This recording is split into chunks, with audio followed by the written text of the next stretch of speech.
We're back in the Media Leaders studio and we're being joined by Paddy Affleck of Havas, who was just won Agency Leader of the Year. Congratulations. Thank you very much. So what have you thought of the event so far? Big takeaways? It's an incredible event. I think also having just come away from Cannes last week and just seeing sort of like the industry at the moment, I think there's such a sense of energy and dynamism within the industry.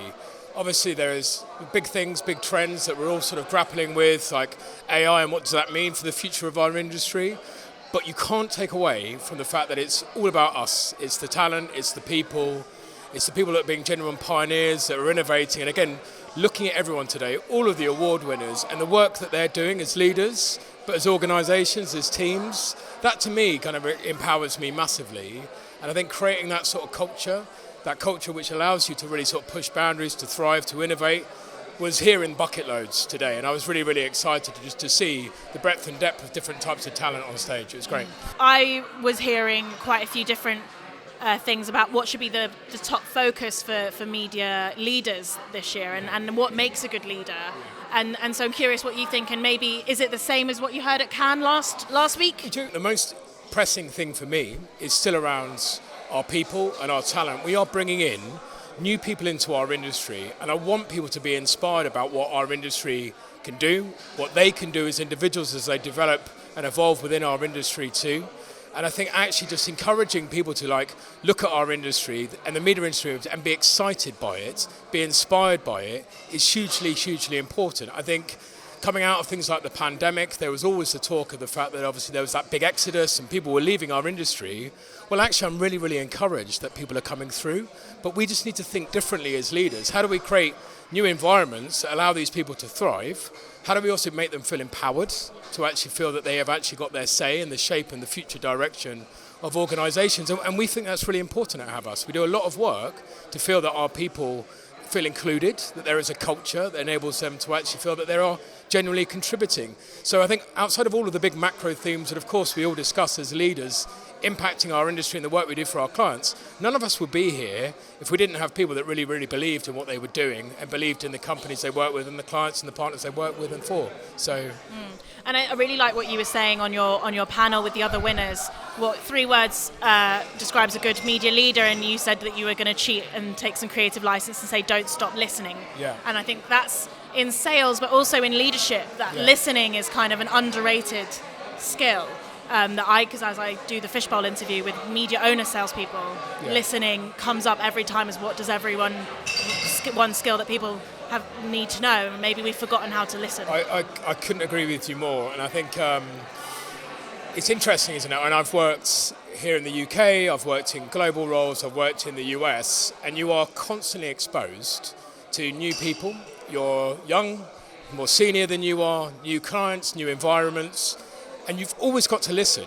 I also do it around, not that this is a strange behaviour, but when you're walking around in the everyday, just listen to the world around you, listen to what people are saying. It provides phenomenal insight. But I think also when you are leading organisations, I think actually you have to listen. You don't have all of the answers. You have practices and you have things that you know have worked well in the past. And of course you will apply some of that knowledge and that experience to new challenges that you face. But if you're not listening to other people about how you might approach that new challenge slightly differently that can get to a better place, I think you could risk becoming stale and slightly not actually addressing the challenge in the right way, which could lead to the most effective solution. And I think going back to what I was saying around having an empowered workforce, we do stuff where we are constantly trying to have open forms of dialogue. We created a thing called the Employee Experience Group, which is a representative sample of people within our organisation that basically will hold myself and my leadership team to account on certain issues that are important to them. And I think we need to constantly listen.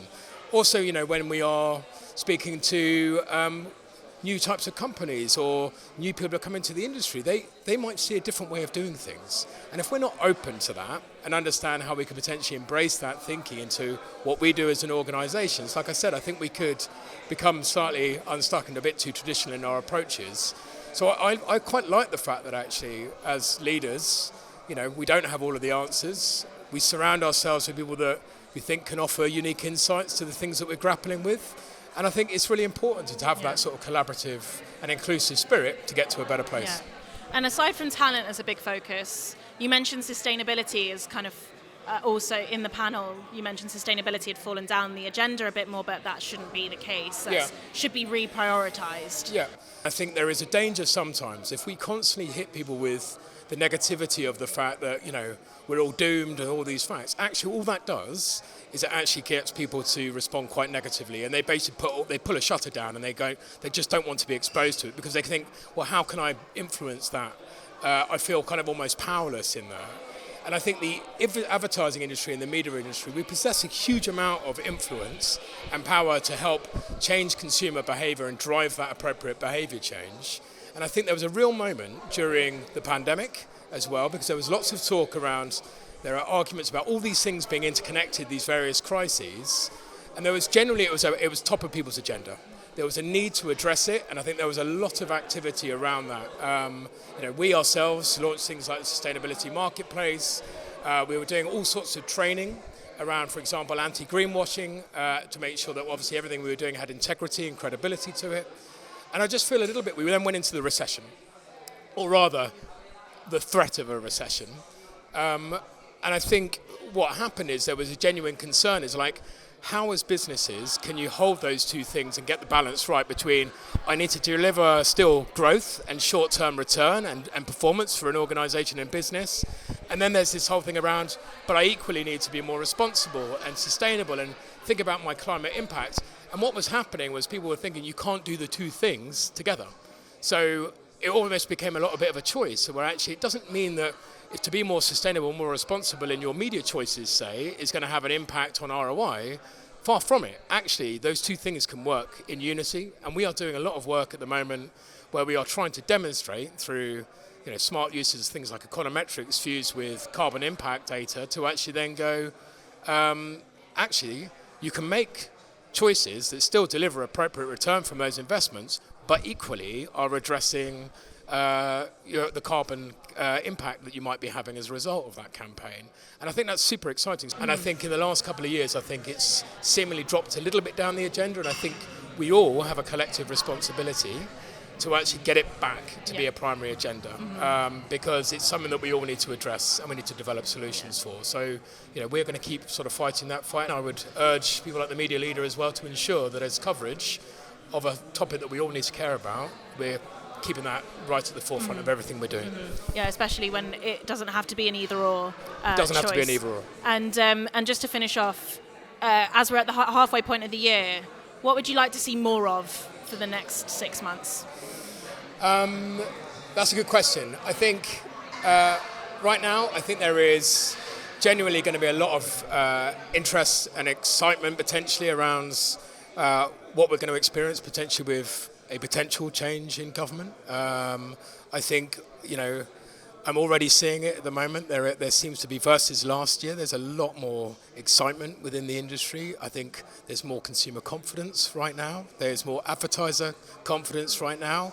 And I think actually it's leading to a lot of clients actually wanting to get back to doing some really exciting work and really sort of taking risks and embracing innovation, embracing creativity.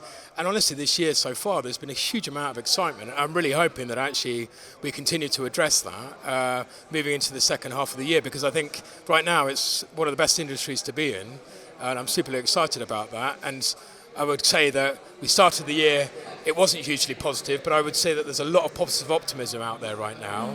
And I think we need to embrace that as an industry and use that to our advantage. If you like this video, please subscribe. The Media Leader is the UK's leading source of analysis, opinion and data for people who work in advertising and media.